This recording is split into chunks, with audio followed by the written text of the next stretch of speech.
All right, you said it before. Have you noticed the gas prices? Finally, we see a little bit relief at the pumps this morning. Gas prices are falling across the country and here in Western New York. Locally, prices have gone down about 4 cents in the last week, according to AAA. The average in this area now sits at $4.02. You can find it for $3.99 at many gas stations, and the national average has dropped 11 cents to $3.85 a gallon, just in time for that holiday weekend. Yeah, and when I was filling up my car this weekend, I noticed that, and I hadn't been keeping track of it, so it was a pleasant surprise. And it's great news because Memorial Day weekend's coming up, and just as the experts predicted, the numbers were going to go down, and they are. Yep. I think it's really surprising because we're so used to the summertime meaning gas prices get higher and higher. So at the beginning of the summer-ish season, we're starting to see them go down, which is a lovely surprise. Absolutely. Finally, right? Yes. We all need it. Here's one. Parents are constantly warned about drug addiction and alcohol addiction, or their kids, their teenagers. What about internet addiction? A new study suggests 1 in 25 teens may be addicted to the web.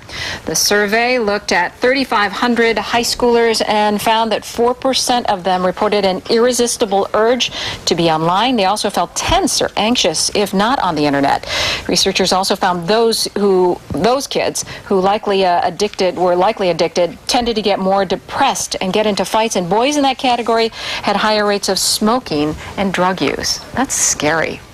It is, but understandable. I actually need to tell you guys something. I think I may have an internet addiction. And I understand the compulsion to go on the internet that many teens feel, because I, as a somewhat grown adult, still feel that need to be on the internet. Even when I'm watching TV, if for 1 second I'm bored, I grab my phone and I'm on the internet.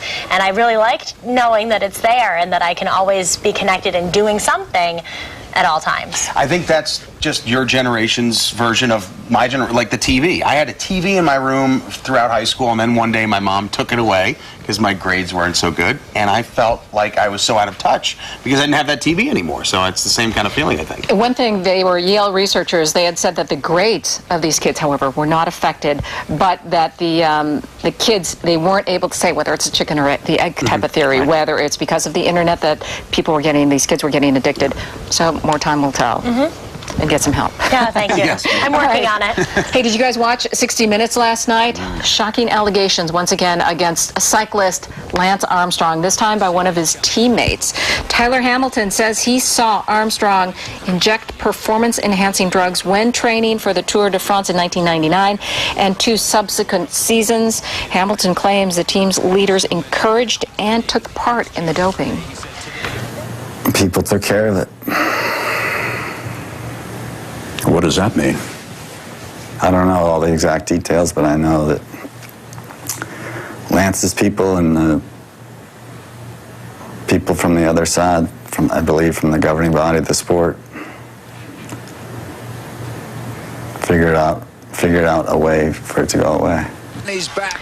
All right, Armstrong, as he has done in the past, denies these allegations, and he actually tweeted, I believe, that Hamilton is looking for a multi-million-dollar book deal, and that's one of the reasons why he is coming forward now. But they are also saying one of the setbacks for Armstrong is one of his close friends and fellow teammate, George Hincapie, also made the allegations in front of the grand jury. So this time it seems very strong and severe. These allegations are so disappointing because we look up to our great American athletes. And first, I mean, Marion Jones was such a disappointment with all of her, doping charges, and now Lance Armstrong. And it's just so sad to see someone else that so many people look up to take part in this. Yeah, I think disappointing is the best way to describe it. No matter what happens here, whether Lance Armstrong did or didn't take steroids, perception and reality are totally different things. The perception will be he took steroids or he was involved in something about, with that.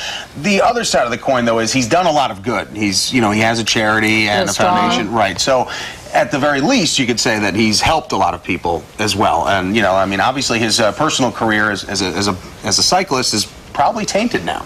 Well, you know what? I think it all damages the beauty of the sports, that it makes you think that the competition and winning is so important as opposed to enjoying it and winning legally. Yeah.